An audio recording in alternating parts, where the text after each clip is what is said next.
Dentro de instantes, Tempo e Dinheiro. Apoio LS Tractor, tratores projetados para o hortifruti.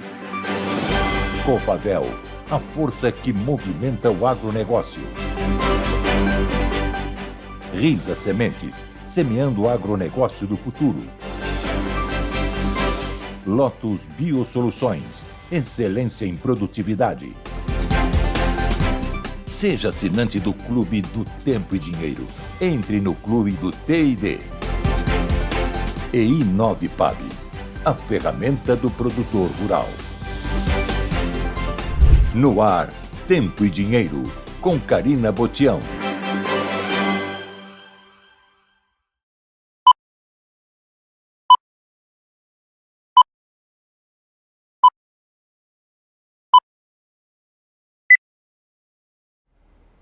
(2 de setembro, segunda-feira, muito boa tarde para você.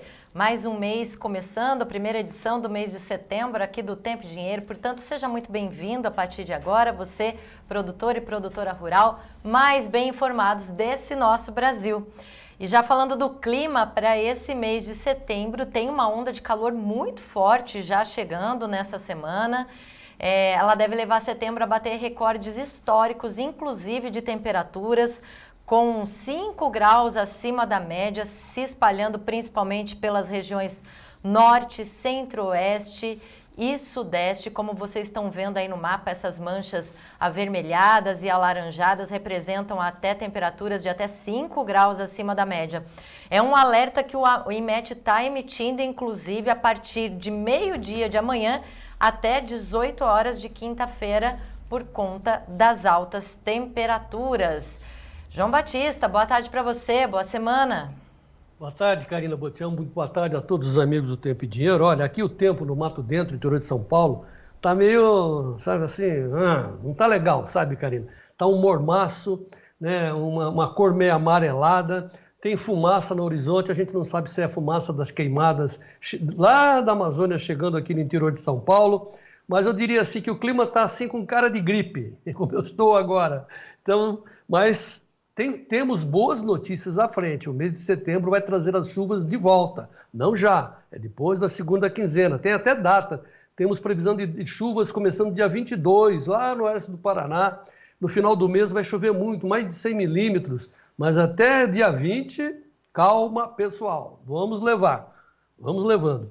Olha, temos uma notícia aqui ainda do clima, dizendo que a partir de... Sim, antes de mais nada, né, hoje é feriado nos Estados Unidos, dia do trabalho. Então as bolsas estão fechadas, nós estamos sem a referência das bolsas, mas os negócios estão andando. O Vlamir Brandalize vai dizer que tem muita gente vendendo aqui no Brasil, aproveitando os preços, o cavalinho.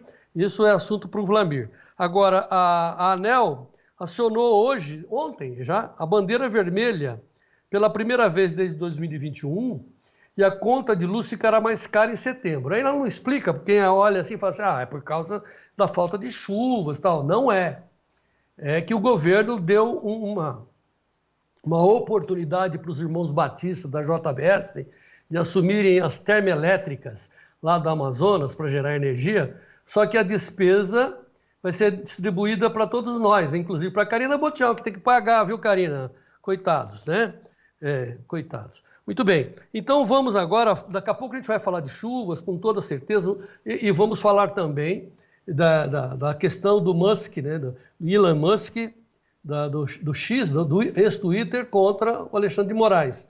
O Alexandre de Moraes, na hora que ele percebeu que ele estava tomando decisões muito peremptórias, assim, ele resolveu levar para o plenário da primeira turma do STF e depois vai levar para o plenário geral do Supremo, para ele não ficar sozinho na parada. Só que o que ele está sendo colocado em discussão, lá pode botar o título aí, Gleidson, ele já tem maioria para dizer que a posição do Alexandre de Moraes está correta.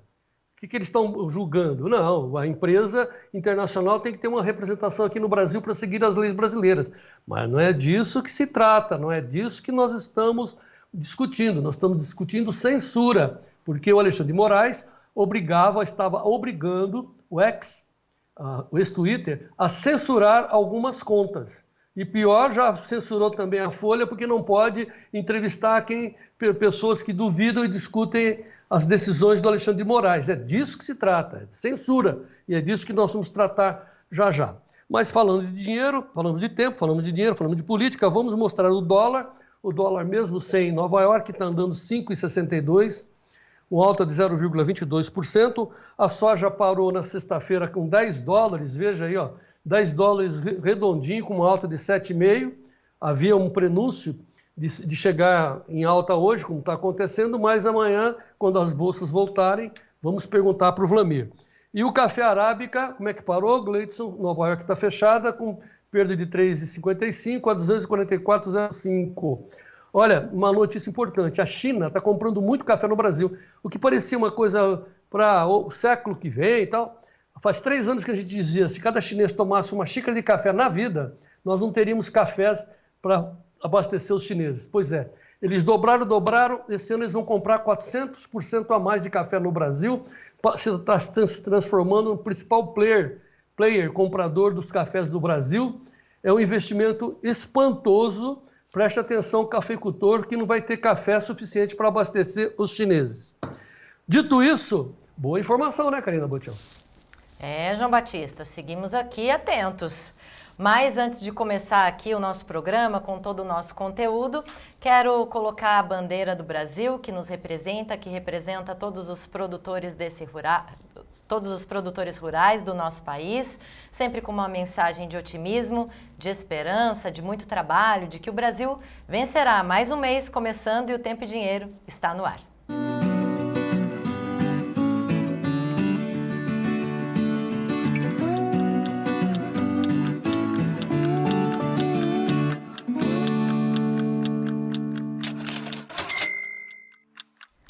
Sejam muito bem-vindos a mais essa edição do Tempo e Dinheiro, segunda-feira, 2 de setembro. Vamos direto aos destaques dos nossos analistas, começando pelo Vlamir Brandalize. Olá, amigos do Tempo e Dinheiro. Mercadão aí começando a semana com negócios, mesmo com Chicago aí, o feriadão americano. Mercado e balcão até deu uma melhoradinha hoje em relação à sexta-feira, mas mercado e Porto segue estável, com alguns querendo baixar. Vamos ver à tarde, mas o mercado segue com um negócio nesse começo de semana que começa com feriadão americano. E clima segue favorável lá nos Estados Unidos. Já já tudo isso no Tempo e Dinheiro. Esperamos vocês daqui a pouquinho. O destaque vai ser o quê? A secura dessa semana e uma alternância muito grande nesse mês de setembro. Novidades vindo por aí. Detalhes da previsão.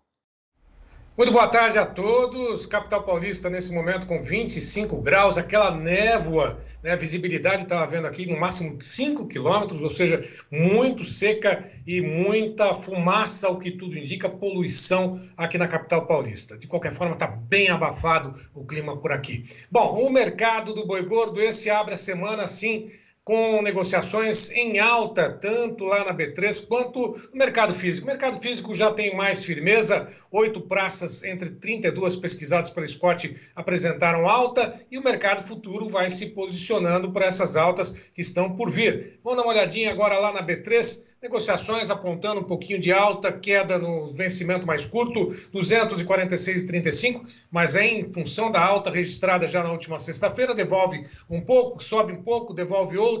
Outubro a 251,85 por arroba, 0,06 de queda, enquanto novembro bate os 254 e desce bem próximo daquilo que fechou na última sexta-feira. Portanto, o mercado está aí ajustando, mas com expectativa positiva para o mercado físico. O mercado futuro precifica isso. Alta de 0,31% por o vencimento, aliás, para o boi gordo CPE na última sexta-feira, 239,75. 8 praças em alta, 4 a gente apresenta agora, 236,50, é arroba negociada em São Paulo, Barretos, Araçatuba, a prazo. Santa Catarina, média do estado, 246,50, bem acima da referência de São Paulo. Oeste do Maranhão, 205, Alagoas, 226,50. Daqui a pouquinho detalhes a respeito do que acontece com o mercado do boi gordo. Antes, vamos às cotações, lembrando que hoje é feriado no mercado de Chicago, mercado de Nova York, não há negociações por lá, mas só uma referência, se tiver a tela, tá aí, na última sexta-feira a soja bateu os $10, o milho a $4 mais $4 dólares mais um,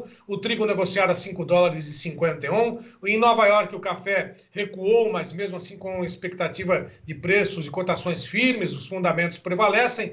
244,05 Nova York, sexta-feira recuou o café, o açúcar a 19,44, algodão 69,99. Como tem negociações eletrônicas, o petróleo segue com alta de 0,19% a 73 dólares e 69, enquanto que o ouro também a 2.533 dólares e 35, sobe 0,23%.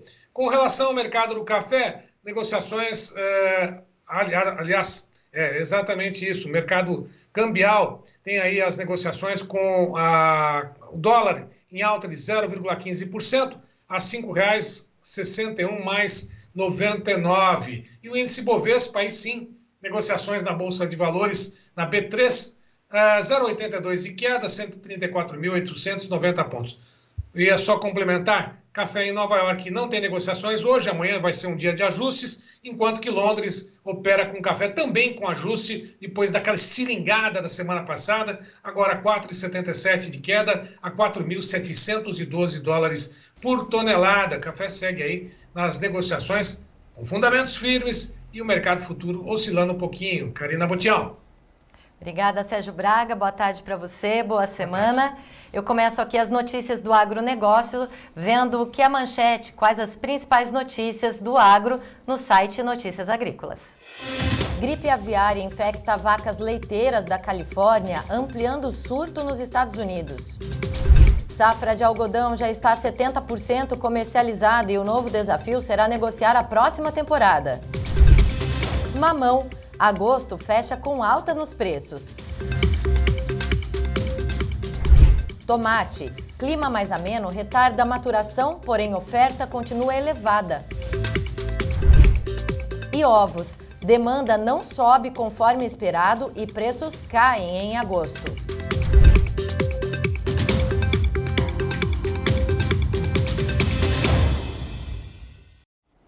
Olha, começando pelas notícias internacionais do Estadão, o exército de Israel recupera 6 corpos de reféns do Hamas em Gaza. Os falecidos foram feitos reféns em 7 de outubro do ano passado, durante o ataque do Hamas. Lembrando que 97 sequestrados ainda não foram encontrados. E depois que a Rússia bombardeou a Ucrânia com seus ataques aéreos mais pesados desde o início do conflito na semana passada, resposta da Ucrânia ali na manchete da Folha de São Paulo, lançando um dos maiores ataques contra a Rússia desde o início da guerra. Moscou diz ter derrubado 158 drones que sobrevoaram 15 regiões do país, inclusive a capital. Na Venezuela, Maduro amplia cerco à imprensa na Venezuela com prisões e exílio. Desde que ele chegou ao poder, mais de 60 jornais fecharam no país por motivos econômicos, pressões estatais e falta de papel.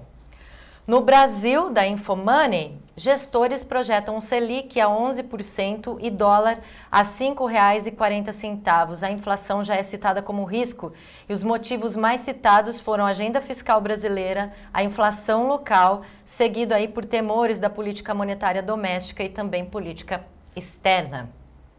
Para conter o orçamento, olha a manchete do Investing, governo corta o orçamento de Bolsa Família, Farmácia Popular e Auxílio Gás em 2025. O mais afetado ainda é o orçamento da Farmácia Popular, com corte de 4,2 bilhões de reais. A Folha de São Paulo está dizendo que todas as medidas, da política econômica do governo Lula estão voltando a perder credibilidade. Lembrando que esse é o editorial da Folha de São Paulo, inclusive hoje. Depois das medidas do ministro do STF, do Alexandre de Moraes, contra o ex, está aí a manchete da revista Oeste. A Organização Jurídica Internacional vai à Corte Interamericana contra censura no Brasil. A ADF publicou que entrou com uma petição urgente à Comissão Interamericana de Direitos Humanos, afirmando que a censura viola a legislação internacional. O temor agora é o reflexo dessa medida entre investidores estrangeiros no Brasil. Mega investidor Bill Ackman diz que suspensão do ex pode causar fuga de investimentos no país. O fechamento ilegal e o congelamento de contas na Starlink colocaram o Brasil em um caminho rápido para se tornar um mercado não investível. João Batista, situação complicada, hein?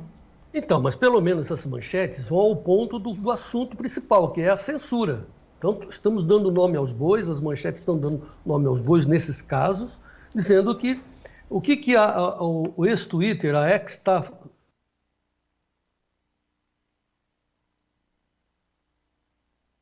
Conexão com o João Batista, que estava fazendo aí a sua análise do dia, das manchetes com relação às medidas tomadas pelo ministro do STF, Alexandre de Moraes, mas daqui a pouquinho a gente tenta uma reconexão com ele. Eu vou fazer o seguinte, então, vou para as informações do clima, pedir para o Gleidson colocar a vinheta do tempo hoje no ar, um apoio da Lotus Biosoluções. Lotus Biosoluções, excelência em produtividade, oferece o tempo hoje. Olha, a Folha de São Paulo está reforçando o que a gente já disse na abertura do programa. Setembro deve ter onda de calor e chuva abaixo da média em São Paulo. Uma onda de calor que a gente tem aí pelo menos 5 graus acima da média. Lembrando que as noites permanecem sim mais amenas, com temperaturas mais baixas. Na capital paulista deve oscilar entre 14 e 37 graus nos primeiros 15 dias do mês. Portanto, uma amplitude térmica bastante grande ainda nesse finalzinho de inverno. Vai chover no Paraná e chuva forte ainda está sendo prevista para lá, além de baixas temperaturas em todo o estado nos próximos dias. Essa informação é de acordo com o Sistema de Tecnologia e Monitoramento Ambiental do Paraná, o CIMEPAR, falando de uma frente fria que provoca chuvas principalmente entre quarta e quinta-feira. E as mínimas em algumas cidades do estado do Paraná podem ficar até abaixo dos 10 graus, portanto um friozinho previsto aí para o estado. O Zero Hora está falando o seguinte, de 3 a 28 graus, semana será de sobe e desce na temperatura do Rio Grande do Sul. É o mês de setembro bem característico também para o Rio Grande do Sul, essa amplitude térmica. Inclusive, a gente tem um mapa que mostra a frente fria do próximo dia 21 de setembro. Vou pedir para o Gleidson colocar para a gente as massas de ar polar, olha só, para o dia 21 de setembro. Tem também uma previsão de frio aí para dia 4 e 5, como a gente falou nesse início de mês. E depois uma frente fria entre 28 e 29 de setembro. A gente vê aí no mapa também, nessa região mais azulada, mais roxinha. Bastante frio previsto, então, ainda para essas duas datas, embora a gente saiba que setembro vai estar mais quente, mas temos aí 2 picos de frio ainda no mês. Vamos saber com relação às chuvas, as precipitações do mapa da Forecast, Gleidson. Olha, de 2 a 10 de setembro, portanto de hoje aí até quase o finalzinho da primeira quinzena, tem pouca chuva. A maior parte do Brasil a gente está vendo que está em branco, portanto um período estável, sem chuva, seco e mais umidade aí pelo sul do país, né? Santa Catarina, Paraná, Rio Grande do Sul, alguma coisa ali no litoral nordestino e alguma coisa também no norte do Amazonas e em Roraima, alguma chuva apenas. Depois a gente tem mais uma projeção do Forecast, que já entra aí na segunda quinzena do mês, né? Mas de 10 até 18 de setembro. Aí sim, alguma chuva mais concisa ali no sul do Rio Grande do Sul e no litoral também do Rio Grande do Sul, no litoral do Nordeste e alguma coisa no oeste do Amazonas. Mas ainda não temos nada assim tão expressivo. É a partir do dia 18 da segunda quinzena que a gente pode ter mais manifestações de chuva no nosso país. Vamos saber do Notícias Agrícolas qual que é o destaque do clima de hoje? Setembro inicia com altas temperaturas em boa parte do Brasil e previsão de chuvas apenas para a virada da quinzena, como a gente disse agora, olha, em áreas pontuais. Segundo meteorologistas, precipitações mais substanciais só devem vir em outubro, o que pode atrasar as primeiras áreas liberadas para semear soja. Mais um mês aí bastante seco. Vamos saber o que o satélite da NOAA conta para a gente nesse exato momento em várias regiões do Brasil. Muita nebulosidade passando pelo estado de São Paulo e Paraná. Olha só, a Bahia, bastante aberto o tempo, né? Que é esse bloqueio ali atmosférico atuando na Bahia.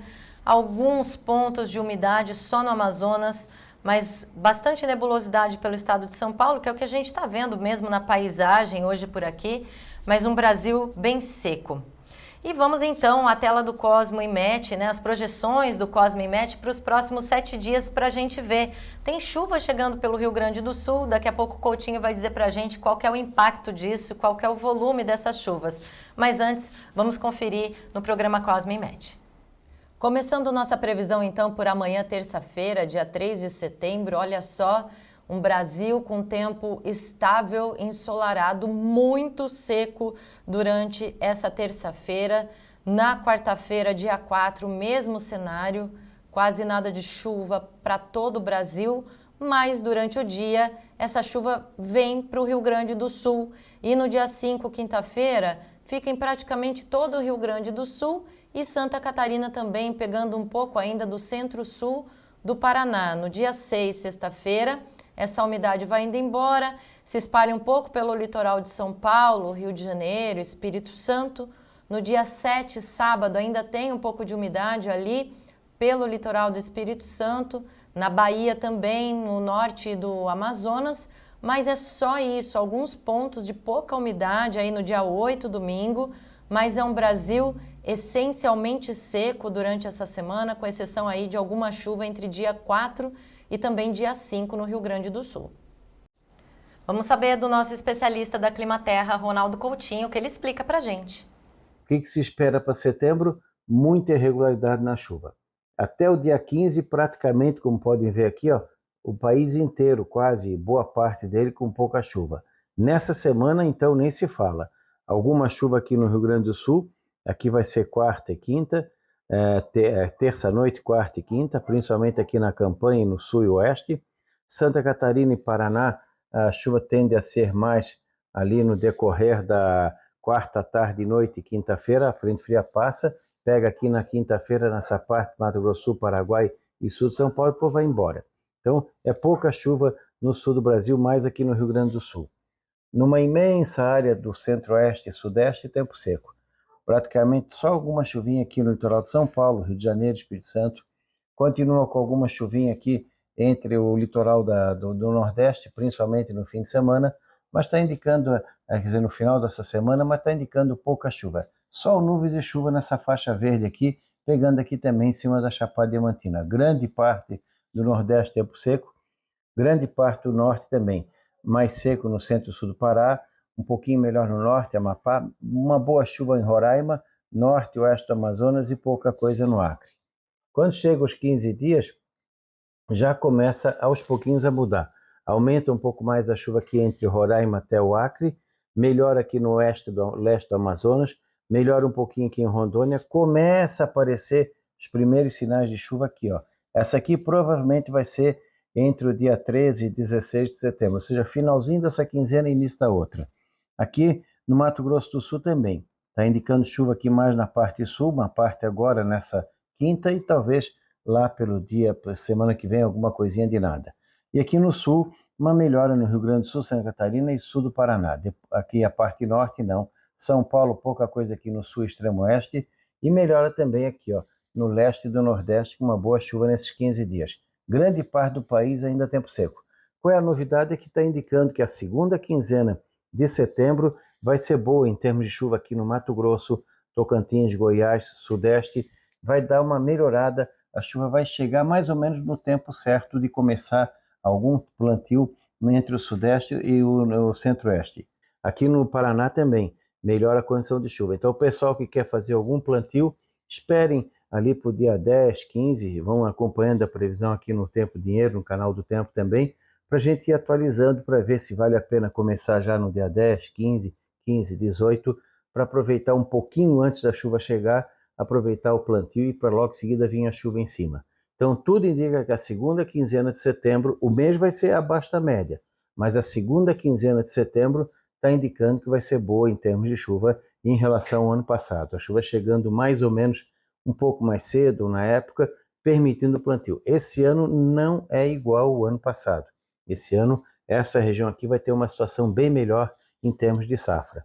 Até porque os oceanos estão de modo diferente.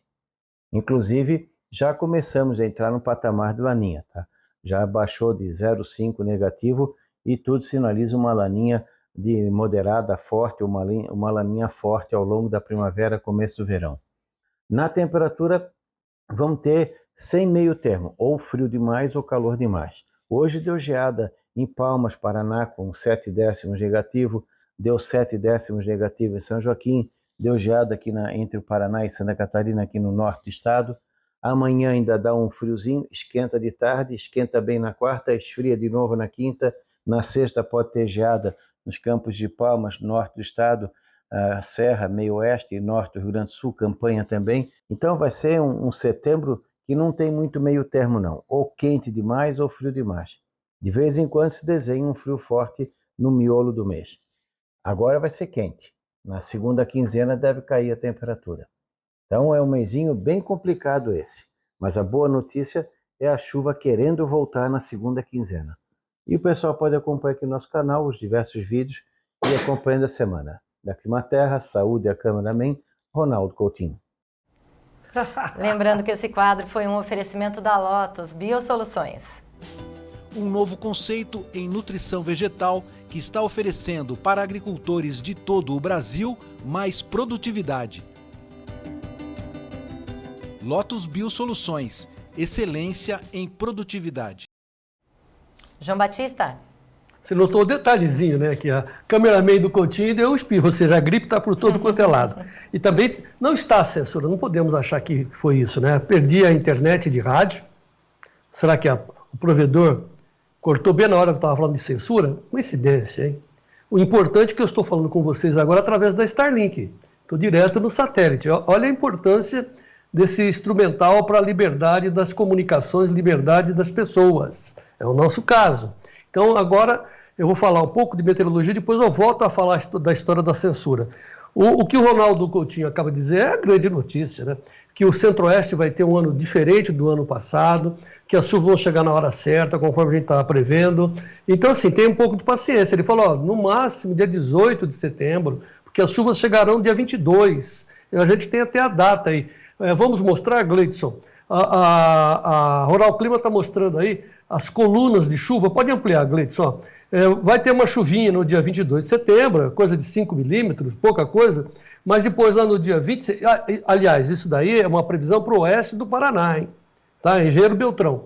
Então, dá para ampliar mais, Gleidson? 26 de setembro já tem chuva, olha aí, já tem chuva, 26, 28 já chove acima de 20 milímetros, e no dia 30 só chove acima de 40 milímetros, ou seja, só no final deste mês o oeste do Paraná vai receber mais de 100 milímetros. Então, está tudo normalizado. E veja outubro para frente, olha como é que está outubro. Volta aí, Gleidson, fecha, olha outubro.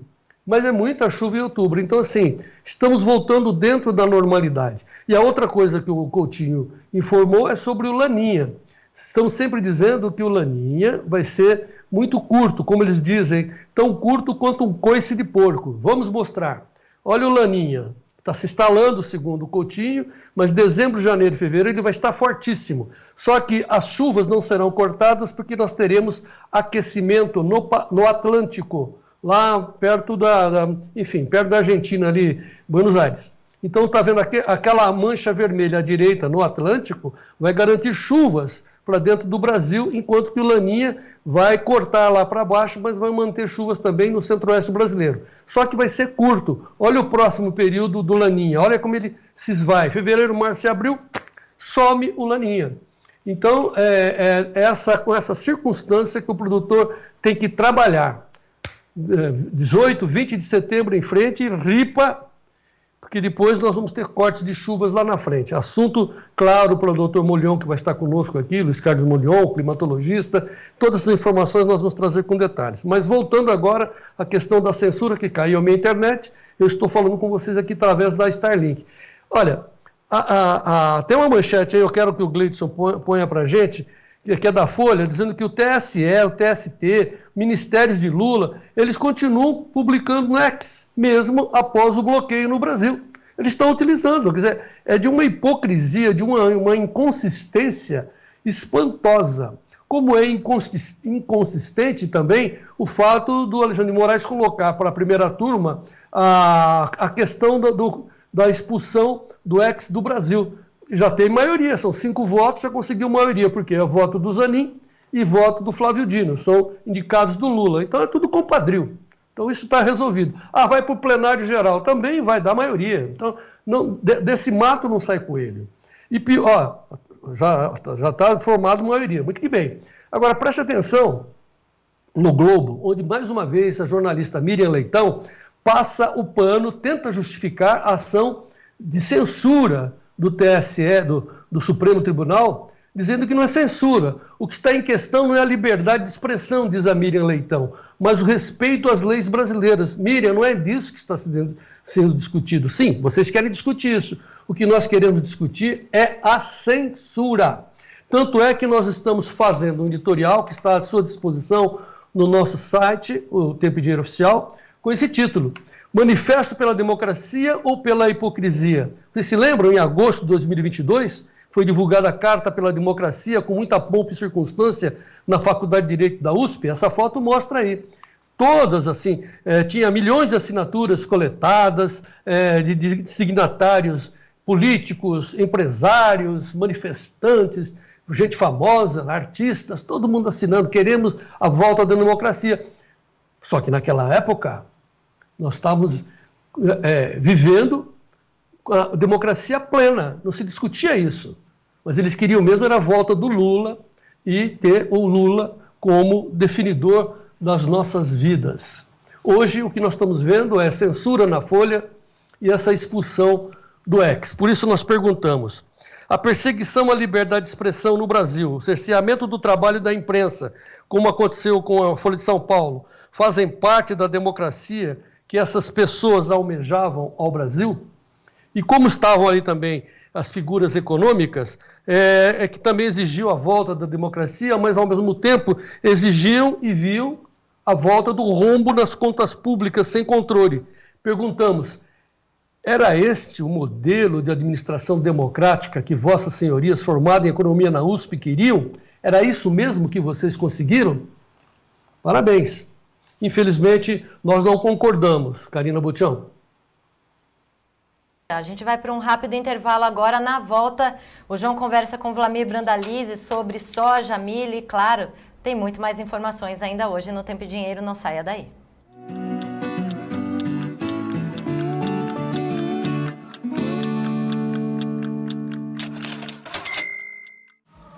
Para saber seu custo e conhecer o melhor momento de venda, use a i9PAB, a ferramenta do produtor rural. Com a i9PAB, você acessa o índice PAB e compara o melhor momento de venda. Lance as despesas na i9PAB para você saber seus custos. Registre as ofertas na i9PAB para acompanhar seu lucro. i9PAB, a ferramenta do produtor rural. Eu comecei aqui nesse palco, mas não foi só com o som do violão, não. Foi com o ronco do trator.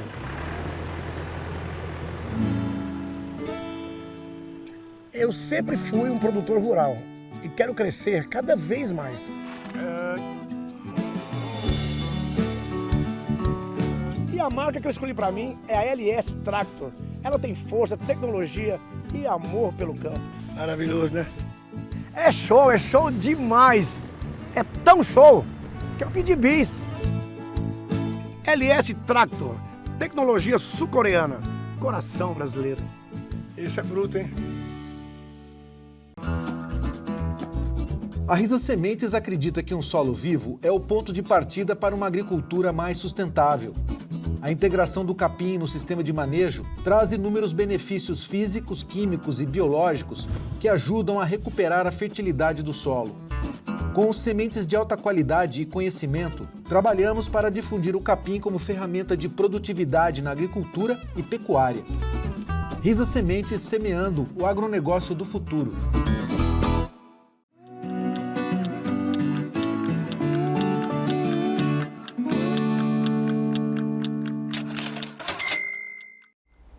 De volta com Tempo e Dinheiro, vou com o João Batista mais uma vez para as cotações da soja. João. Pois é, vamos só atualizar porque Chicago e Nova York estão parados, como todos sabem. Mas vamos saber como é que parou na sexta-feira. Então, repetindo no ar aí, olha, a soja parou em novembro na sexta-feira a $10 redondinho, alta de 7,5. Tá bom? Tá aí. E os 4 principais vencimentos da CME, não tem movimento, está tudo 0 a 0, mas o setembro parou a 9,82, novembro $10 o bushel, janeiro 10,17, março 10,32. É um bom número esse 10,32. Será que chega a 10,5, 10,50? E na B3, como é que parou a B3? Porque também é contrato espelho de Chicago, nem preço tem. Ok, beleza.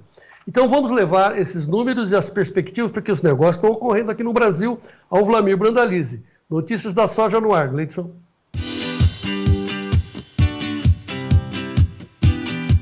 Notícias da soja, com Vlamir Brandalize. Apoio Copavel, um show de cooperativa.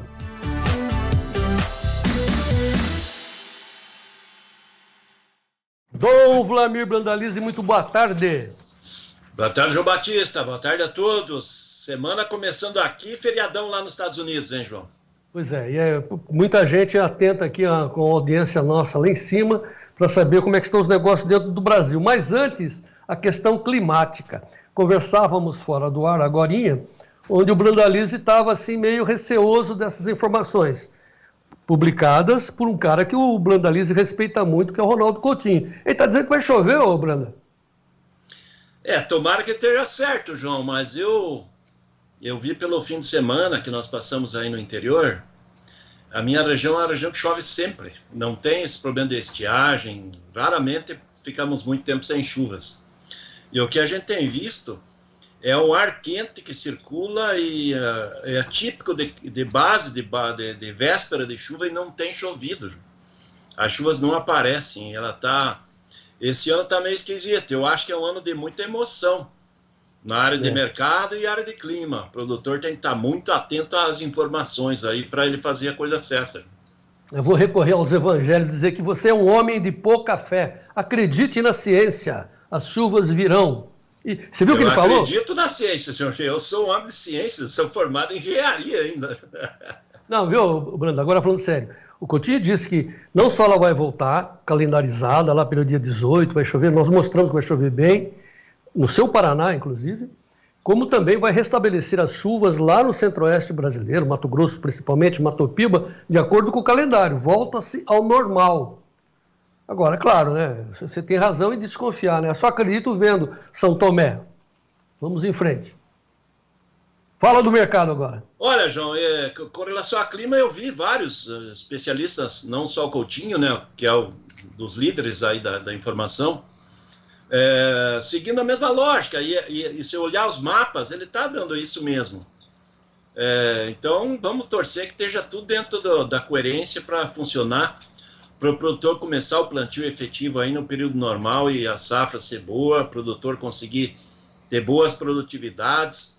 E aproveitar os momentos, né, João? Estamos no momento, teve negócios, hoje mesmo sem Chicago, o pessoal está correndo para fazer negócios, tem movimento de porto, tem balcão, ou seja, mesmo com o feriado americano, o pessoal não está perdendo tempo, João, porque existe um temor muito grande do produtor, o produtor está bem cauteloso, e eu acho que ele não está errado, porque o produtor está temendo que o mercado, quando abrir agora à noite ou amanhã, né, o pregão de amanhã, como teve muitas chuvas e boas condições americanas na última semana, ele possa vir liquidando aí, porque ele teve umas altas boas aí nos últimos dias, e ele começa com pressão de liquidação, que é bem possível, né? Porque ele acabou subindo na sexta-feira, onde que tipicamente o mercado ele acaba liquidando, né? Véspera de feriado, e ele fez o inverso, né? E ele pode fazer uma situação contrária agora no começo de semana. Então, hoje, muitos negócios fluindo de novo. E nesse momento, João, nós já estamos com 105 milhões de toneladas negociadas, houve avanço nos últimos dias. Ainda restam 43 milhões de toneladas para negociar nos nossos números. Mas os negócios estão andando, João, os negócios estão andando. Então, agora o que a gente pergunta é o seguinte, nossos produtores estão muito bem informados, porque nós avisamos, olha o cavalinho. Aí o pessoal foi e vendeu, e continua vendendo. O cavalinho está aí ainda, os níveis que está hoje são praticamente os mesmos, e balcão paga até R$1 melhor que sexta-feira, então o cavalinho está aí. A questão será que Chicago vai manter esses números, conseguiu alavancar aí as posições, praticamente tudo acima tirando o spot, né, que é o setembro, Todos os outros meses já estão acima de $10, mas como a semana passada a largada da alta foi atrelada ao óleo de soja por causa de problemas de oferta e boa demanda de óleos vegetais na Ásia, pode ser que essa nova semana já não tenha tanta demanda e tanta pressão que o óleo deu na semana passada. E daí aquele estilo que a gente falou, o óleo, ele é um voo de galinha, porque ele representa menos de 20% da soja. Então ele dá um pico e depois ele acomoda. E se ele der acomodada, automaticamente ele traz a soja aí para um olho de novo para dentro do mercado americano e de clima americano, que daí seria negativo, né? Tá, o Gleidson está colocando na tela aí o telefone, o WhatsApp, para você se associar ao clube, porque lá dentro do clube tem todos os detalhes dos prêmios nos portos, como é que está o risco de base, como é que estão os bases, como é que estão, enfim, os prêmios e os preços negociados nesta segunda-feira sem Chicago. Tome informação, entre lá no clube, ao telefone aí, 199-9813-2915. Claro que o Brandalize não tem certeza de nada. Se ele tivesse, ele não estava aí, né? Tivesse certeza. Eu seria amigo dele, ia carregar a bolsinha dele. Mas, enfim, tem dados que podem mostrar que o mercado vai reagir pode reagir negativamente amanhã. É isso, né, Brandalize? João, pelo andar dos últimos dias, ele tem esse sinal, né? Porque o que a gente torce é que o mercado seguisse uma escalada altista. Mas a escalada altista dele precisa de fundamentos melhores, porque o fundamento base hoje das negociações continua sendo a safra americana, o avanço da qualidade das lavouras americanas, porque a semana passada a tacada principal aí dessa puxada, ele ficou atrelado muito ao dólar, que perdeu valor também, mas principalmente ao óleo vegetal e o óleo de soja, que puxou bem, né? O óleo de soja subiu bastante. Pois é, então vamos falar dos Estados Unidos. Vamos mostrar o radar de chuvas dos Estados Unidos, que as chuvas sumiram. É uma tela só. Não tem chuva, só tem chuva lá embaixo, no Golfo, etc. Mas na área do centro-oeste norte-americano, né? Enfim, no Corn Belt, não tem chuva, só que já choveu bem.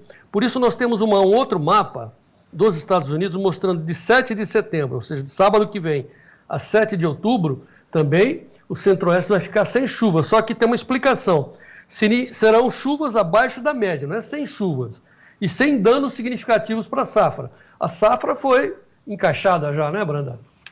João, agora a safra americana aí ela já está garantida, né? As lavouras estão na fase de enchimento de grão e nós já vamos ver no relatório que sai amanhã, hoje é feriado, não tem relatório do USDA de lavouras.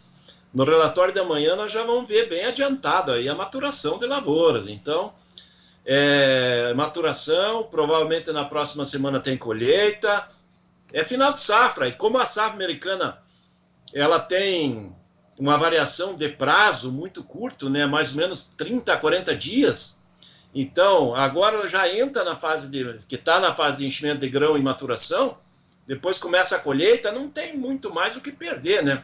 E ter essa condição de chuva até um pouco abaixo do normal é muito bom para o produtor poder colher lá, né? Porque se tiver muita chuva, atrapalha o produtor, né? O solo americano ele é um solo de pântano, né? Um solo que era um pantanal no passado, então se tiver muita umidade, aí começa a encalhar até as colheitadeiras, né? O Marinho Teixeira ali de Tambaracá está perguntando para você se já se sabe quantos os americanos vão produzir. Eu acredito, João, que provavelmente eles vão colher perto de 130 milhões de toneladas de soja. Talvez seja a maior safra da história americana. Nossa! Pelo que a gente tem de contato em vários pontos americanos de que não tem hoje local nos Estados Unidos que tem lavoura ruim. Ou tem lavoura boa ou tem lavoura excelente. É isso que a gente vê de todo mundo que a gente tem contato. Bom, pela obviedade, né, vou falar uma coisa óbvia aqui, a hora que essa safra entrar, mais as 43 milhões de toneladas que estão paradas nas mãos dos grandes empresários brasileiros, que vão só negociar em janeiro, conforme você já explicou, então nós vamos ter aí 43 mais 130, Bruno, 170 milhões de toneladas. Não, temos 40% da safra americana, que mais ou menos representa hoje aí uns 55 milhões, que já está negociada antecipada. Isso aí vai ser entregue, outubro, novembro é a entrega dessa soja.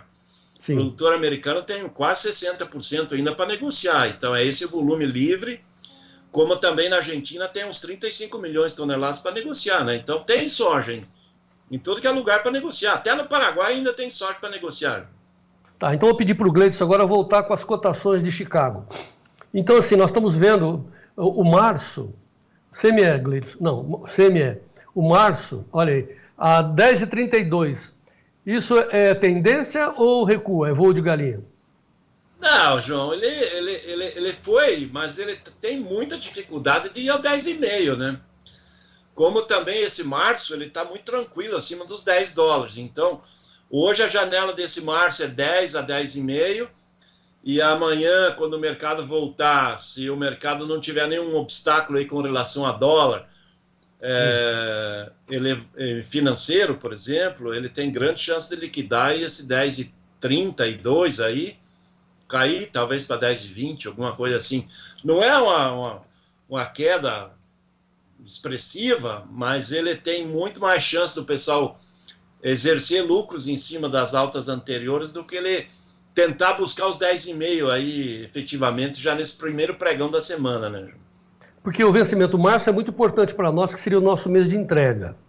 Então, vamos trabalhar com 10,20. E o dólar hoje está 5,62, está em queda, porque você está sem Nova York, né?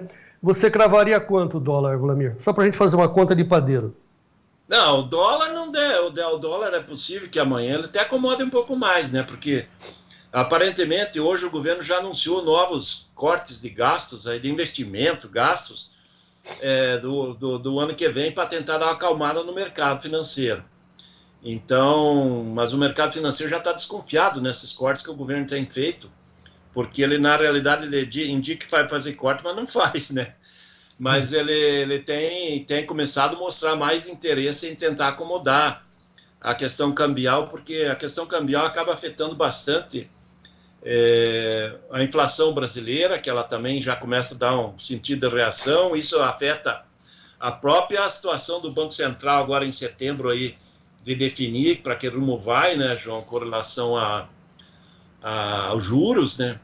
Mas uma coisa que a gente tem que levar em consideração é que o mercado internacional está acreditando que o Federal Reserve nesse mês de setembro ele vai cortar aí talvez um 0,25 pontos aí nos juros americanos. Isso acaba trazendo mais dólar para o mercado global. E com mais dólar no mercado global, o dólar por aqui também perde forças. Por isso que hoje ele está numa cotação boa para a produtora, aí, né? 5,60 e pouquinho. Mas é possível que ele caia em função desses fatores aí.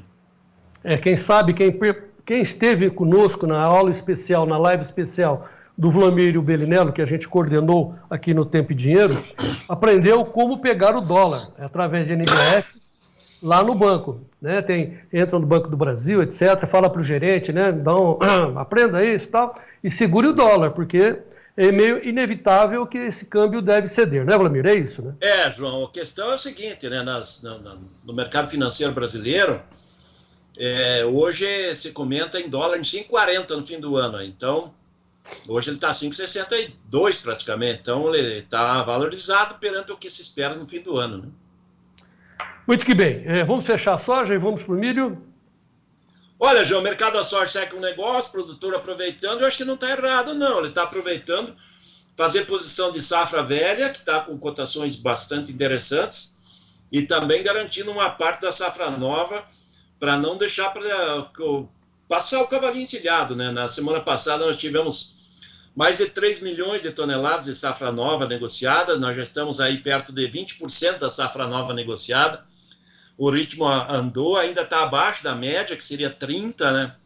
E hoje começou o dia também com produtores negociando safra velha, soja disponível, não querer correr o risco, o produtor está certo, não querer correr risco, e também está tendo negócio safra nova aí para garantir as posições futuras, porque o mercado futuro está com indicativos bons aí para a posição de abril, maio, junho do ano que vem. E isso está dando condição para o produtor aí pegar posições aí até melhores do que trabalhou esse ano, João, na safra, né? Eu fico feliz, né, porque nós estamos cumprindo o que a gente prometeu, estamos entregando o que a gente se comprometeu a fazer, que é passar boa informação, e a gente percebe que o mercado está nos acompanhando o Vlamir Brandalize, a experiência do Vlamir, e usando as informações para se proteger. Graças a Deus estamos indo, né, Vlamir? Viva o Brasil! Exatamente, João. Viva o agro, né? E nós que dependemos do nosso agro aí. Estamos no mesmo barco, como dependemos. Ok, vamos falar de milho. Preços do milho é oferecimento da ferramenta Inovipab para você anotar eletronicamente. Veja aí. Notícias do milho. Oferecimento Inovipab, a ferramenta do produtor rural. Muito bem, preços do milho parado também lá em Nova York, mas não aqui no Brasil, na B3 está andando, vou mostrar já. Mas lá na CME, setembro parou na sexta-feira $3,78 por bushel, dezembro 4,01, março 4,19, maio 4,28. Aqui na B3 as coisas estão andando. O Vlamir vai dizer se estão muito bons negócios ou não, mas o setembro está com leve alta, a 61,78. O novembro, quase 0,53 de alta, R$ 64,14 base Campinas. Janeiro, 67,70. 0,64 de alta. Vlamir, muitos negócios na B3 ou não? Olha, João Batista, negócios poucos aí com o milho nesse começo de semana, mas também deve ter negócio, ele está andando alguma coisa sim. Se a gente olhar a B3, ela está em alta, né, novamente, já caminhando setembro aí para perto de 62, né? Se a gente voltar aí no começo da semana passada era 60 e o janeiro era 66, o janeiro já está perto de 68, então estamos tendo uma evolução nas posições de quase R$2 em relação à semana atrás. Então o ambiente do milho é um ambiente de subida, é subir pela escada, ele tem fôlego positivo. Lá em Chicago, mesmo com safra boa americana, a demanda mundial vai ser muito forte e ainda vai ter que se absorver a produção que foi menor no Brasil, produção que foi menor na Argentina, que o USDA ainda não colocou nos seus dados. Então nós vamos ter um quadro mais ajustado de milho. O milho tem um quadro ajustado, a soja não, a soja tem um quadro folgado porque tem sobra de soja. No caso de milho, não. No caso de milho, provavelmente o que vai produzir vai consumir. Então isso é um fundamento bom para o milho no mercado global, né? E aqui a B3 ela tem fôlego para subir, né? Porque na semana passada já tivemos a presença dos compradores no mercado interno, tivemos o pessoal da exportação, o mercado de Porto hoje começou também querendo milho, mercado interno de ração querendo milho, agora terminou a colheita da safrinha e nós vamos ver uma disputa entre exportador, setor de ração, setor de etanol e também aquele setor que faz os derivados de milho para o consumo humano, ou seja, nós vamos ter 4 compradores aí disputando milho em setembro, outubro e novembro, que são meses que vão ser bem disputados pelo milho nacional. É bem possível que o milho vai descasar aí dos valores internos frente ao valor de exportação, como já acontece em alguns casos que está acontecendo com a soja, né, que valores aí nos estados centrais já está melhor do que o possível da exportação. Isso também vai acontecer com o milho. Bom, então, em resumo, o milho tem oferta apertada, tendência de alta. Exatamente. Já a soja está em sobra, como também tem sobra de dólar. Não é previsão, mas é uma contextualização, né, Vlamir? Tem muita soja, tem muito dólar. São fundamentos que fazem os limites, né, para crescimento, para queda. Não se espera que vá cair muita coisa, não, porque o mercado já está muito barato, né, tanto milho como soja muito baratos. Mas aí a gente olha no mercado do momento, milho com fôlego um pouco melhor, positivo, e soja na acomodação aí, porque a safra americana vai avançando e em condições muito boas, né, João? E se as chuvas chegarem, que está sendo indicado na segunda quinzena do mês de setembro, e a gente se aproximando, na próxima semana já vai estar bem perto dessa chegada de chuvas, aí é mais uma pressão que o mercado vai sentir, né? Que é clima favorável na América do Sul. Pois é, então qual é a recomendação final nossa, olhando a soja, olhando o milho? Façam hedge, né? Aprendam a fazer hedge. Tá bom? Trava, cara. Deixa livre o produto subindo. Mas no papel o valor está travado. Ah, eu tenho 66 no milho, B3, pronto, é seu. De 66 não desce. A única coisa que pode acontecer é o preço do milho, lá, o real, né, o físico, subir e você perder o prêmio. Por isso que o importante é lutar por um prêmio bem baixinho. É isso, né, Vlamir? Exatamente, João. E começamos a semana com o cavalinho encilhado na porteira do produtor aí. Ninguém garante que ele vai estar aí amanhã, mas por enquanto ele está aí hoje. Deixa eu aproveitar você para falar do trigo. Tem umas imagens lindas do Mauro Costa Beber, lá de Condor, do trigo dele, cara. Deixa eu primeiro colocar a cotação do trigo, como é que parou na sexta-feira. Setembro, 5,33, o bucho do trigo lá em Chicago, dezembro, 5,52, março, 5,72, maio, 5,84. Agora veja as fotos do trigo do Mauro Costa Beber. Olha que coisa mais bem feita, cara. Você que gosta de trigo, olha aí que coisa maravilhosa, Vlamir. Tá bonito, né, João? Tá bem encorpado, tá bonito.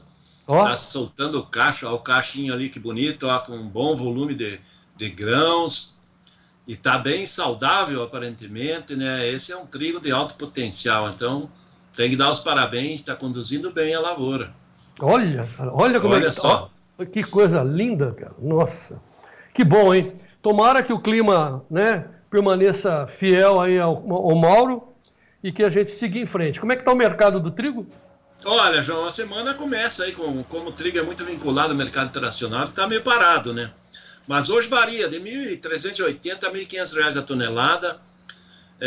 Semana passada o trigo no mercado mundial subiu. Há pouca presença da Rússia no mercado internacional é sinal de que os russos estão esperando que o mercado comece a subir mais aí, porque eles já venderam muito trigo esse ano e agora, para vender mais, eles querem cotações maiores. Então é nesse rumo que estão vendo o trigo, né, João? E torcemos aí que o clima seja favorável para os produtores de trigo, porque o ano passado a maioria dos produtores sofreu com chuvas, perdas. Esse ano tá precisando que venha uma safra cheia de trigo para o produtor compensar aí as perdas do ano passado. Onde que está adiantada a safra? É Paraná? O Paraná tem lavouras que já foi afetado pela geada, aí que já se perdeu, né, João? Você pega do meio do Paraná para cima, o trigo já está no cacho, já está em maturação, e alguns já em colheita aí no norte, noroeste do Paraná, essas regiões, o trigo já está em colheita, que é o que planta primeiro. Mas esses trigos aí do norte, eles foram muito afetados pela seca, né? Então tem produtividade baixa. Aqui não. Esse primeiro trigo que chegou é de baixa produtividade, muito difícil ver uma lavoura boa. Então, os trigos em si, somente aqueles que têm alguma irrigação que conseguiram evoluir, mas a maioria do primeiro trigo não é um trigo bom de produtividade, que perdeu produtividade. As lavouras mais tardias, sim, elas estão evoluindo bem agora, só que não pode mais sofrer com geada, né? Se vier geada agora na sequência, nós vamos ter perdas maiores. Não fala sobre isso, mas os preços do trigo estão saindo a quanto a saca? Olha, variando de 1.380 a 1.500 a tonelada, é que está começando a semana, aí do trigo de qualidade pão, né? Tá, só para encerrar, eu pulei o milho. Como é que está saindo o milho hoje? Quem está vendendo está saindo a quanto? Olha, mercado de Porto hoje é R$ 64,00 aí em Paranaguá, 64 ali em São Francisco, Santa Catarina, e 65 em Santos, João. O mercado do milho, ele está dentro do melhor momento em mais de 3 meses, das cotações nos portos. Tá bom, então nós vamos saber do mercado andando com as cotações mundiais, né, planetárias, centradas lá em Chicago, no horário de amanhã do nosso programa, então todos fiquem atentos, nós vamos em frente, certo, Dom Vlamir? É isso aí, João Batista. Semana começando, feriadão, e amanhã é um novo dia. Vamos ver se o despertar de Chicago vai realmente sustentar as cotações. Sim, eu estava me esquecendo, só um lembrete.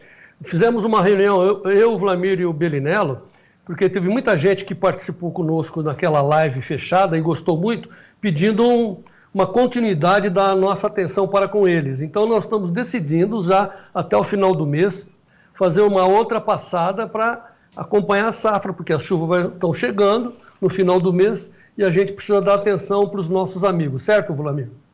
Exatamente, João. A ideia é mostrar que daí no final do mês já tem muito plantio andando, já tem noção da safra, de clima, já tem colheita americana andando, daí a gente já tem noção de que rumo vai tomar aí para o produtor tomando as decisões dele de negócios, né, João?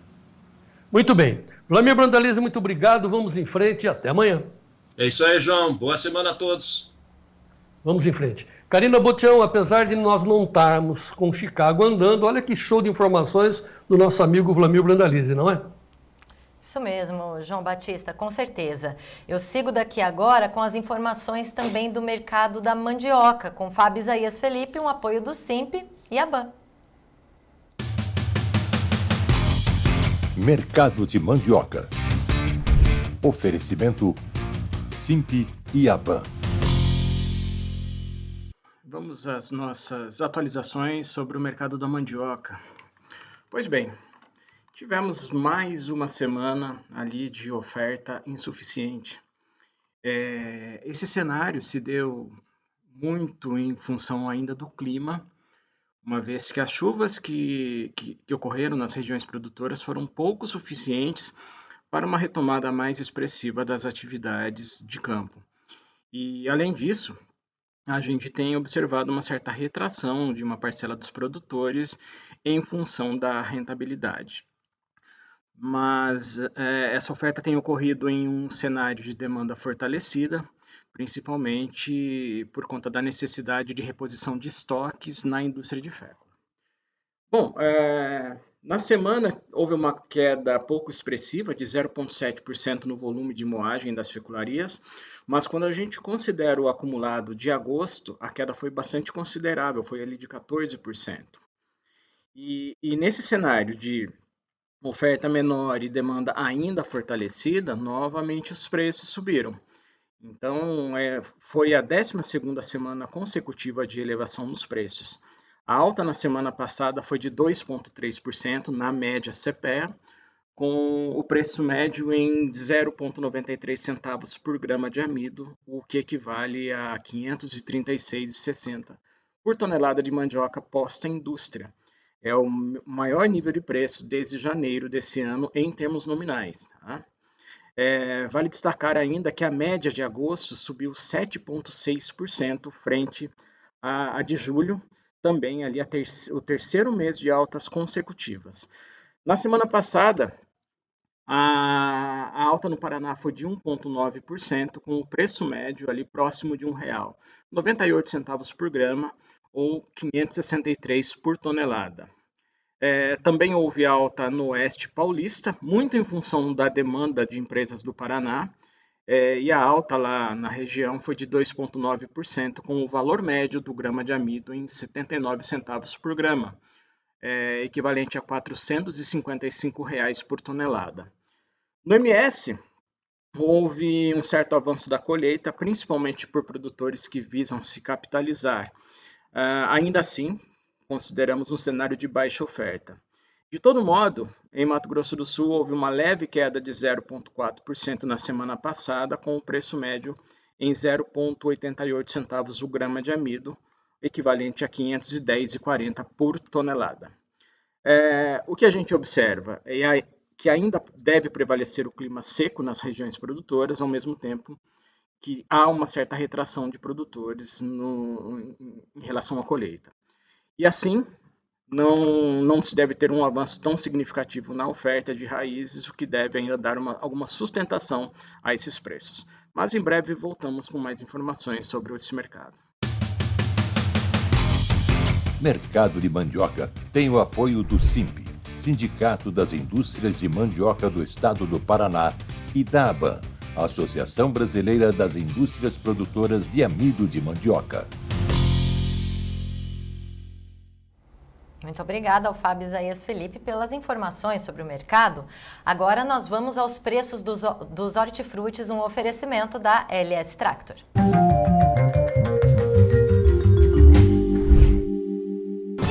Oferecimento LS Tractor. Tratores projetados para o hortifruti. Vamos ao levantamento dos preços, sempre com base no CPEA, Exalc e USP. A gente começa pelas cotações do leite. O litro no Espírito Santo, R$ 2,65 com 29. A batata padrão Ágata especial ao beneficiador, saco com 25 quilos, em Vargem Grande do Sul, R$ 94,17. O ovo branco FOB, caixa com 30 dúzias, em Bastos, no interior de São Paulo, R$ 123,68. Tomate salada longa-vida AA no atacado, caixa com 20 quilos, em Belo Horizonte, R$ 13,75. E o mamão formosa ao produtor o quilo no Espírito Santo, R$ 1,87. Vamos agora para São Paulo para a gente saber as notícias e preços do café com Sérgio Braga. Um dia de realização de lucros, ou seja, devolução de parte daqueles ganhos expressivos que nós tivemos na semana passada. e isso devolve parte dos ganhos. O mercado de Londres opera em queda, fechou em queda nesse momento, uma queda devolvendo bem 5% praticamente daquilo que subiu na semana passada. Lembrando que nos últimos dias aí do mês de julho, nós tivemos, aliás, no mês de agosto, nós tivemos o café batendo os $5.580 por tonelada, o café robusta lá na Bolsa de Londres. Hoje, fechou com uma queda de $249 por tonelada a $4.699 por tonelada. Mas os fundamentos prevalecem firmes, principalmente em relação ao consumo de café ao redor do mundo, as questões voltadas ao clima aqui no Brasil, e muitos analistas consideram que, mesmo assim, o café, com essa alta que teve no mercado de Londres, consequentemente no café arábica na Bolsa de Nova York, que não opera hoje, o café, café robusta, o Conilon, deveria estar tendo um ágio, ou não deveria ter o ágio em relação àquilo que é vendido pelo café do Vietnã e Indonésia. Aliás, Indonésia e Vietnã têm um ágio de até R$150 em média por saca. Ou seja, ainda o Brasil, com café robusto, o Conilon, está oferecendo um desconto de R$150 por saca, apesar dessa disparada de preços das cotações do mercado internacional. O mesmo se aplica para o café arábica, o café que na Bolsa de Nova York também tem batido as máximas, e isso, a expectativa de que novas altas sejam batidas nos próximos, até o finalzinho do mês, principalmente no mercado do arábica em Nova York, também há um desconto. Ou seja, o café que está sendo negociado aqui no Brasil em média de R$1.400, R$1.450 por saca, segundo alguns analistas, deveria estar sendo vendido entre R$1.800 e R$1.900 por saca. Bom, lá na Bolsa de Nova York não tem negociações hoje, essa foi a referência da última sexta-feira, 244,05, se posicionou para o feriado de hoje, amanhã certamente deve ter um ajuste, 1,43% de queda na semana passada. Não adianta nem colocar as demais posições do mercado de Nova York, vamos direto para a BB3, porque a B3 também tem praticamente pouquíssimos negócios, porque é atrelada diretamente aos negócios de Nova York. Não tem negócios em Nova York. Café para setembro, o último negócio realizado aqui no Brasil, $298 a saca, subiu 0,81%. Em dezembro, $292,50, uma queda de 0,96%. Portanto, o café robusta, batendo as novas máximas históricas, ainda tem um ágio, um desconto em relação à saca vendida pelo Vietnã, que tem problemas do clima, assim como o café robusta vendido pela Indonésia. O café brasileiro deveria ter sido, ou deveria estar mais valorizado nesse momento, sem esses descontos praticados pelo mercado, Karina Bodião. Tá certo, Sérgio Braga. Daqui a pouquinho a gente volta a se falar para as notícias da pecuária ainda hoje, mas agora eu vou devolver para o João Batista, que tem entrevista importante, né, João? Sim, com a Carla Mendes na redação do Notícias Agrícolas, porque no apagar das luzes lá na Expo Inter, Rio Grande do Sul, saiu a notificação, a informação de que o governo realmente vai prorrogar as dívidas dos produtores atingidos pelas enchentes de maio por 8 anos, com prazo de carência de 2 anos, e juros ainda, eu só preciso definir, saber se parece que é de 8% a 10%. Então, para ter esses detalhes, vou para quem está acompanhando esta informação, que é a jornalista Carla Mendes, lá do Notícias Agrícolas. Carla Mendes, boa tarde. Boa tarde, João. Boa tarde a toda a audiência do Tempo e Dinheiro. Então, eu estou acompanhando aquele chat, você também, do grupo SOS Agro Rio Grande do Sul, e o pessoal está feliz porque eles conseguiram o que pretendiam. Você também entende assim? Que foi que eles ganharam? Sim, João, entendo que eles tiveram um avanço muito significativo, são 8 anos de prazo agora para pagar, segundo anunciou o ministro Carlos Fávaro durante a Expo Inter. Não era o originalmente pleiteado, se podemos dizer assim, eles pediam um prazo de 15 anos, mas estes 8 anos, com 2 de carência, até este momento está definido dessa forma, já é muito melhor do que tudo que tinha até esse momento. Mais do que isso, os juros serão de 6% a 8%, eles pediam um juro de 3%, mas eles entendem também palavras do próprio presidente da Farsul, o senhor Gedeão Pereira, presidente da FETAG, o senhor Carlos Joel, que eles compreendem que milagre vai ser realmente difícil, Então, melhor um bom acordo do que nada, né, João? Que era o que eles tinham até a Expo Inter, era praticamente nada o que eles tinham. Então, isso é muito importante, eles consideram um avanço significativo, como eu falei. Naturalmente, não era o pleito inicial, mas foi bem recebido pelos produtores gaúchos, que, como aconteceu lá na Expo Inter, o Fávaro fez um discurso na abertura que aconteceu na sexta-feira, né? A abertura oficial da Expo Inter aconteceu na sexta-feira, e o Fávaro fez esse discurso dando linhas gerais, fazendo, né, um meio en passant, assim, sobre as medidas, e disse, já havia adiantado que faria uma reunião a portas fechadas ali com os líderes do agronegócio, alguns do movimento SOS Agro Rio Grande do Sul, e também com o governador Eduardo Leite e demais ministros. Então, até este momento, eles entendem que sim, eles conseguiram alcançar um bom acordo, João. Mas só foi um anúncio, né? Porque na prática é o Conselho Monetário Nacional que vai ter que chamegar. Isso mesmo. A resolução para isso vem do CMN. Então, está previsto que nos próximos dias isso seja, né, logo divulgado. O governo federal pretende enviar o texto ainda nesta segunda-feira, dia 2 de setembro, para o Conselho Monetário Nacional, para que haja, então, né, a resolução complementar à medida provisória 1247, que era a medida provisória em vigência, mas sem essa condição do prazo de 8 anos e tudo mais. Então, sim, é possível que esse texto vá ainda hoje. Ah, Carlinha, dá para escrever na pedra que vai hoje? Não, não dá. Né? Claro que não, né? Claro que não. Então, mas assim, né? Expectativa. Sim, claro que não, né? Mas assim, Carlinha, vamos entender. Não houve, assim, concretamente, uma ajuda, assim, a Carlinha sofreu problemas de enchente, está aqui, Carlinha, uma grana para você recompor a sua vida, a sua casa, sua propriedade. Não houve isso. Nada. As casas continuam todas destruídas, aquela região do Taquari é uma coisa inimaginável, as vidas foram perdidas. Nada disso foi amenizado. A única coisa que foi amenizada é o capital dos bancos, que ia ser cobrado agora em agosto, né? E foi adiado por 10 anos. Daqui a 10 anos a gente volta a conversar com juros de 6% a 8% das dívidas que vocês contraíram para produzir. Ok, daqui a 10 anos. Com isso, nós não podemos também tirar o mérito dessa questão, todos os produtores que estavam com seu nome no prego voltam a ter tranquilidade para ter crédito novamente, né, Carlinha? Foi viabilizado o crédito para os atingidos. Exatamente, João. Então, não foi entregue um dinheiro, foi lá o governo com as suas forças e começou a reconstruir o Rio Grande do Sul. Realmente isso não aconteceu.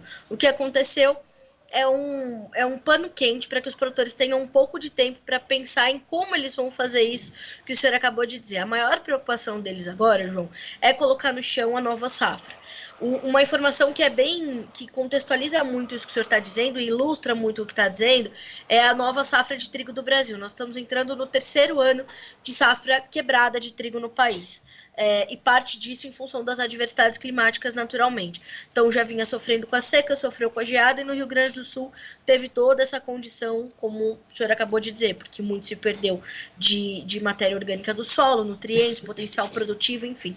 Então a maior preocupação dos produtores, e é importante que se diga que em nenhum momento sequer eles pediram uma anistia, um perdão dessas dívidas, né, um esquecimento das suas dívidas, eles não pediram por isso, mas eles pediram para ter subsídios para voltar a trabalhar e para começar a fazer essa nova safra aqui nos Estados Unidos, no Rio Grande do Sul, ela começa um pouquinho mais tarde mesmo.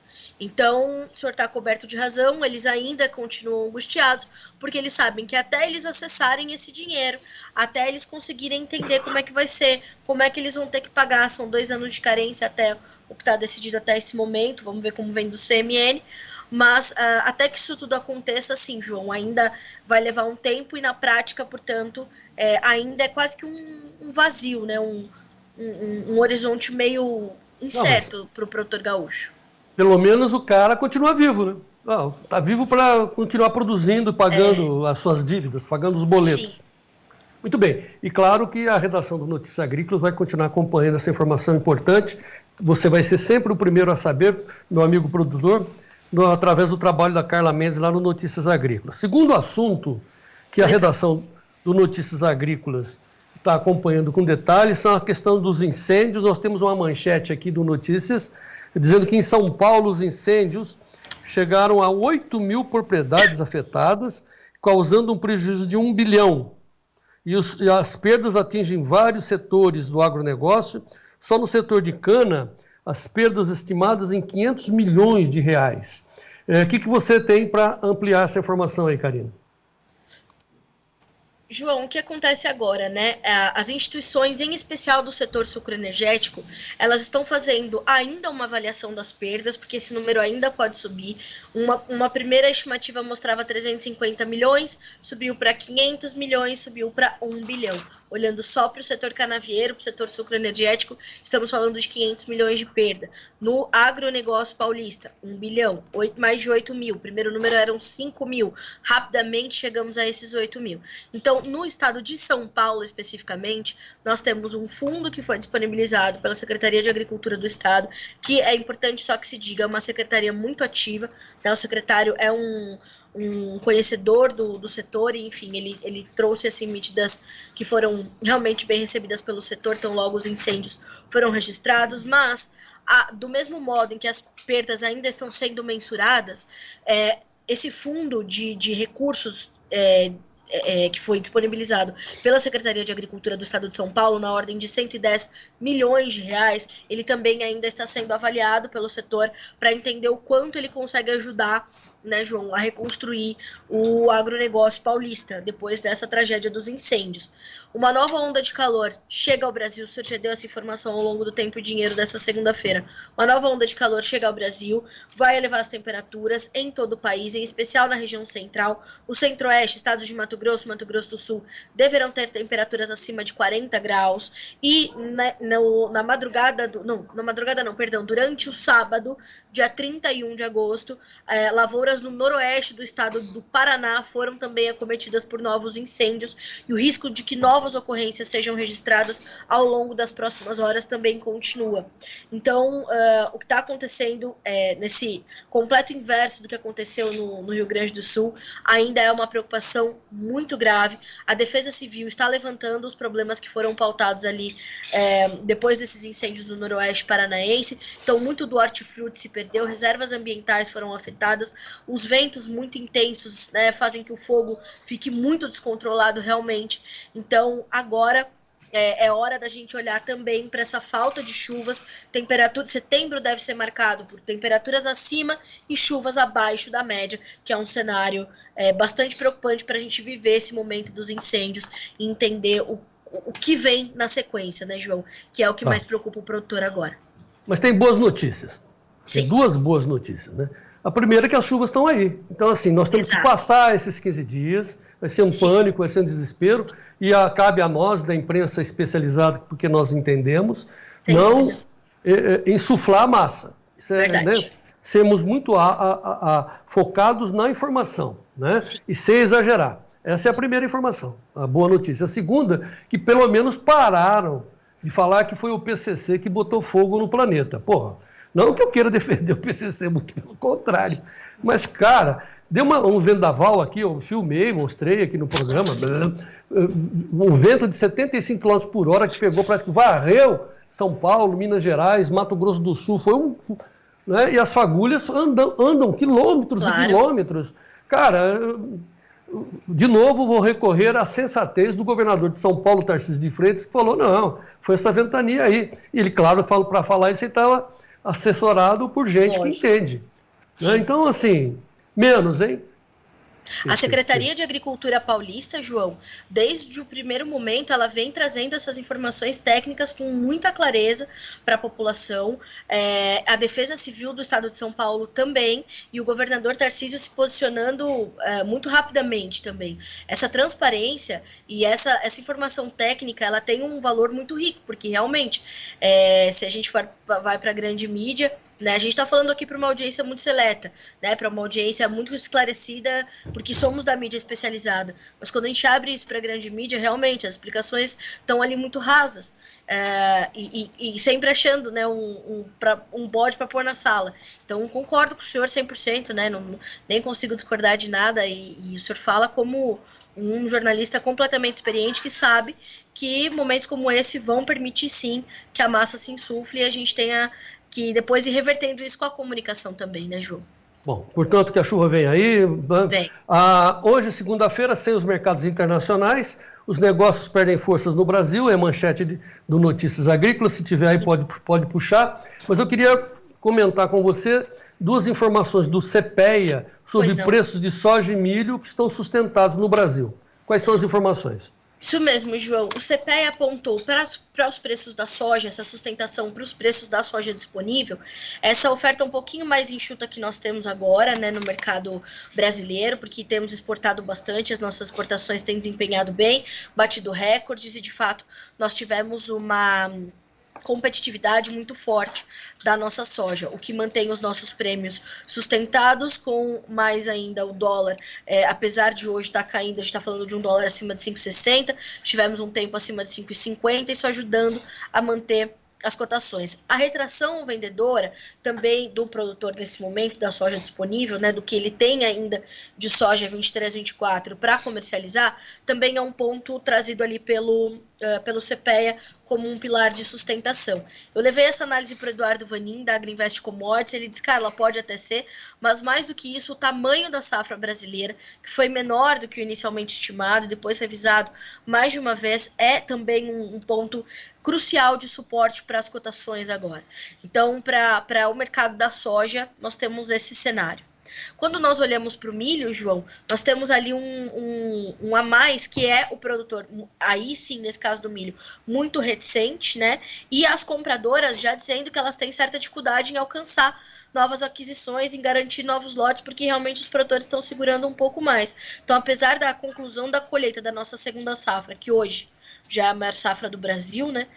Nós estamos falando de um momento de suporte, porque nós temos menos liquidez no mercado, né? Os vendedores segurando um pouquinho e os compradores com dificuldade de acessar esses novos volumes. Então, isso vai trazendo esse certo suporte para os preços. Para arrematar, o que aponta também como sinal de alerta para o Eduardo Vanin, que o mercado global de soja vai acompanhar também agora, João, com o entendimento de que é uma safra cheia vinda dos Estados Unidos, uma nova safra começando no Brasil, o senhor falou, as chuvas estão aí, já a gente começa a plantar, e com perspectiva de uma boa oferta, o que o mercado está olhando agora é o ritmo da comercialização, principalmente da soja 24 e 25, no Brasil e nos Estados Unidos, e a competitividade dos dois países. Então, nós temos uma série de peças aí no tabuleiro, tem eleição nos Estados Unidos, tem a demanda chinesa, tem as margens das esmagadoras no Brasil e na China. Então, agora a gente está vendo, por exemplo, uma falta de óleo no Brasil, por uma falta de soja para esmagar no Mato Grosso, por exemplo, o que fez com que também os preços se mantivessem mais elevados. A gente olha para o Mato Grosso, quem vende em reais está vendendo melhor. Então, a dinâmica da comercialização agora, ela deve estar bastante em evidência, porque o mercado entende já o cenário da oferta. Então, vai querer entender também qual vai ser o comportamento da demanda. A Stonex está publicando nesse instante que está reafirmando a estimativa de safra para o Brasil, safra 24-25, em 165,04 milhões de toneladas. 165 milhões de toneladas é o que o Brasil vai colher de soja, dizendo que vai ser um início muito difícil por causa da seca, mas depois, pum, deslancha. Isso. Carlinha, para encerrar, como jornalista, como boa jornalista que você é, fez faculdade e tal, você aprendeu nos seus primeiros momentos, né, a montar uma notícia. Então, a história do lead. Lead é aquela condição que o jornalista absorve para montar uma notícia, que ele tem que responder a 6 perguntas. Todo jornalista sabe disso. Então, o que é o lead? O lead você responde assim, fazendo a notícia. Como é que vai montar a notícia? Primeiro você responde o quê? O que foi que aconteceu? Segundo, quem? Quem que provocou a notícia? Aonde? Como? E na quinta pergunta, quando? Aí vem a 6ª pergunta que ninguém presta atenção ou não quer prestar atenção aqui no Brasil. A Carlinha presta, eu presto, mas a maioria dos jornalistas não. Que é o que e por quê. Então, o que, quem, onde, como, quando e por quê. Eu estou dizendo isso, Carlinha, porque daqui a pouco eu vou mostrar um vídeo do fantástico ex-ministro Antônio Cabreira, nosso amigo, que está perguntando, botou uma interrogação, as vacas estão destruindo o nosso planeta? Ele foi perguntar, ele foi ver. Daqui a pouco a gente vai apresentar esse vídeo, porque é preciso perguntar. O jornalista simplesmente não está parando para saber, para perguntar. Por exemplo, nós estamos perguntando hoje no nosso editorial se aquele movimento lá das arcadas da São Francisco de 22 foi para isso que eles queriam, que eles estavam pedindo a volta da liberdade, sendo que nós vivíamos na liberdade e hoje. Então, assim, aliás, Carlinha, presta atenção, só que tem gente batendo palma para o Alexandre de Moraes por estar implantando a censura oficial no país. Veja esse vídeo da homenagem que a magistratura paulista prestou ao juiz Alexandre de Moraes. O pessoal aplaudiu. Veja aí. Esse é uma parte do currículo do professor, do pensador, do constitucionalista, do ministro do Supremo. Vamos ouvir, então, Alexandre de Moraes. Democracia, e aqueles que atentem contra a democracia, aqueles que atentem contra os direitos fundamentais, seja pessoalmente, seja pelas redes sociais, devem ser responsabilizados. E é isso que nós todos aqui, que somos estudantes de direito, devemos defender. Muito obrigado e até uma próxima oportunidade. Muito bem. Olha, o pessoal... Cara, vamos discutir, não estamos discutindo o direito do juiz Alexandre de Moraes exigir que as empresas internacionais tenham representação aqui no Brasil. Isso não se discute, é óbvio. Agora, o que nós estamos discutindo é o juiz Alexandre de Moraes exigir que a Starlink, que é a ex-Twitter, censure páginas que contestam as posições do ministro. Onde está a liberdade de expressão? Onde está o direito do contraditório? É isso que está sendo discutido, certo, Carlinhos? Certíssimo. Eu fui chamada para dar uma entrevista semana passada para falar sobre o papel do Notícias Agrícolas na comunicação do agronegócio brasileiro. Aí, a primeira pergunta, Carla, existe a imparcialidade foi jogada de lado? Eu digo, olha, amigos, a imparcialidade, ela nunca existiu. A partir do momento em que você escolhe aquelas palavras para fazer um título, para fazer uma matéria, ela não é mais uma imparcialidade. E eu pensava dessa forma toda a vida. Quando eu vim trabalhar no Notícias Agrícolas, talvez seja uma das primeiras coisas que o senhor me ensinou, né? E eu respondo a sexta pergunta também porque o senhor me ensinou. E aí a gente começa a olhar o outro lado da moeda e ninguém está perguntando por que o Alexandre de Moraes está fazendo isso e conectando coisas que não têm a ver. Mas nós estamos aqui querendo entender por que ele quer censurar o direito ao contraditório. Então, concordo 100% com o senhor. Acho que qual foi o papel da comunicação, né, o papel do Notícias Agrícolas na comunicação para o agronegócio? Foi fazer, inclusive, com que os produtores começassem a se perguntar por quê que eles estavam pagando aquele preço, por que eles poderiam pagar melhor, por que eles poderiam ganhar menos adiante se eles não prestassem atenção na comunicação de mercado. Então, acho que nós precisamos continuar muito atentos a esta sexta pergunta e continuar fazendo, João. Muito bem, continuar Carlinhos. fazendo até que venha a resposta. Muito bem. Por quê? Porque não adianta a Miriam Leitão querer mudar de assunto. A gente não vai mudar de assunto. Não é? Não venham com narrativas. Por que está mandando censurar? Por que está censurando? Muito que bem. Carla Mendes, muito obrigado. Vamos em frente. Até a próxima. Até, João. Um abraço. Muito bem. Vou devolver para a Karina Botião para fazer a pecuária e depois vamos mostrar o vídeo do Antônio Cabreira. As vacas estão destruindo o nosso planeta, Karina Botião? Tá certo, João Batista. Vamos para São Paulo com Sérgio Braga agora, notícias da pecuária.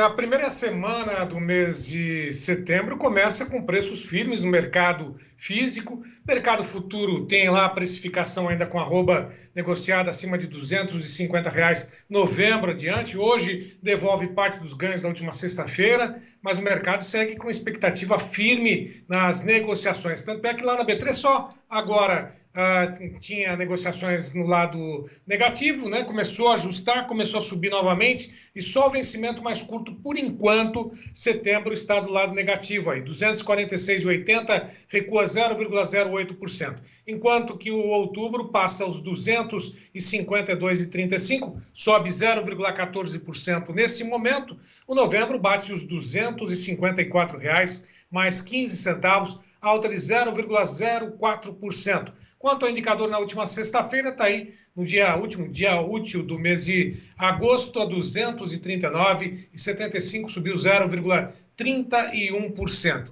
Já o mercado físico, 8 praças entre 32 tiveram alta, 236,50, São Paulo, Barretos, Araçatuba já descontado, boi comum a prazo, a Santa Catarina 246,50 também no prazo, Oeste do Maranhão 205, Alagoas 226,50 também no aprazo. Próxima tela, mais 4 praças de comercialização, Marabá no Pará 210, a prazo 212 Redenção, Paragominas 213, região sudeste Rondônia R$ 195. Portanto, o mês de setembro começa com preços firmes e expectativa de recomposição dos preços daqui para diante até o finalzinho desse ano no mercado do boi gordo, Karina Botião. Tá certo, Sérgio Braga. Obrigada pelas suas informações de hoje. Chamar o João Batista também agora. Aproveitar, Karina, podemos chamar o vídeo do Antônio Cabreira na sequência? Ou sugerimos para as pessoas verem no nosso site? Não, temos o vídeo. Então vamos mostrar. Preste atenção, é um vídeo muito esclarecedor. A íntegra vai ficar nos nossos canais, no nosso site. Mas nós vamos dar um comecinho do vídeo com o Antônio Cabreira se perguntando: as vacas estão destruindo o nosso planeta? Então vejam aí. Talvez uma das maiores fake news nos dias de hoje é de que as vacas elas estejam destruindo o planeta.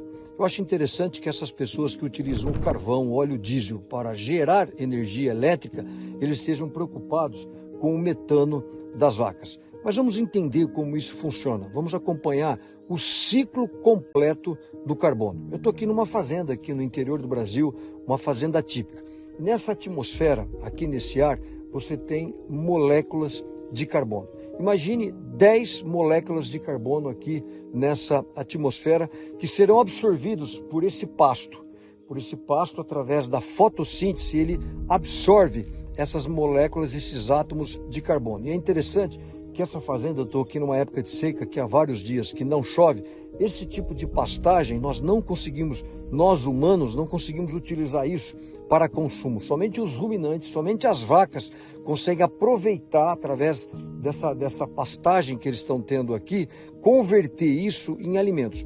E essas vacas, imaginem essas 10 moléculas de carbono, eles absorvem isso, pastando esse carbono que está armazenado na planta. Dessas 10, uma dessas moléculas, essas vacas vão utilizar para a sua transformação, para o seu crescimento e na produção de carne ou de leite. Quando eu consumir essa carne ou beber esse leite, eu vou ingerir esse carbono e depois eu vou reemitir ele para a atmosfera. Mas dois desses átomos, essas vacas também, elas vão utilizar para elas e depois vão reemitir isso através da sua respiração. Mas os últimos 7 átomos de carbono, eles vão ser remetidos através da ruminação da vaca. Os 3 primeiros átomos não contam para a emissão de carbono, mas esses 7 átomos restantes, esses sim, eles saem como metano. É com esse metano que alguns cientistas climáticos gostam de culpar a vaca. É o metano, aquele gás emitido pelo arroto da vaca. Mas vamos acompanhar esse ciclo. Esses 7 átomos de carbono, o metano da vaca, eles reentram na atmosfera com uma grande diferença do gás carbônico. O metano, em aproximadamente 10 anos, ele é destruído. Muito bem. O vídeo completo, fantástico. O pecuarista sabe, mas tem que aprender. Assistam de novo, está no nosso site, está no nosso YouTube. As vacas estão destruindo o nosso planeta, está mostrando. Nós estamos ajudando o planeta através da fotossíntese da palhada. Mas a narrativa da esquerda que tenta espremer, conter o agronegócio brasileiro é uma coisa inimaginável. Por isso é importante ter uma pessoa com essa personalidade, que é o Antônio Cabreira, ex-ministro da Agricultura do Brasil, com todo o seu conhecimento nacional e internacional para esclarecer a gente. Karina Botião, dessa forma que nós vamos em frente. Com muita informação, né, João Batista? Obrigada por hoje. Obrigada, Sérgio. Boa tarde, até amanhã. Até amanhã. Boa tarde, João. E vamos em frente, viva o Brasil. Viva o Brasil. Até amanhã. Tchau, tchau.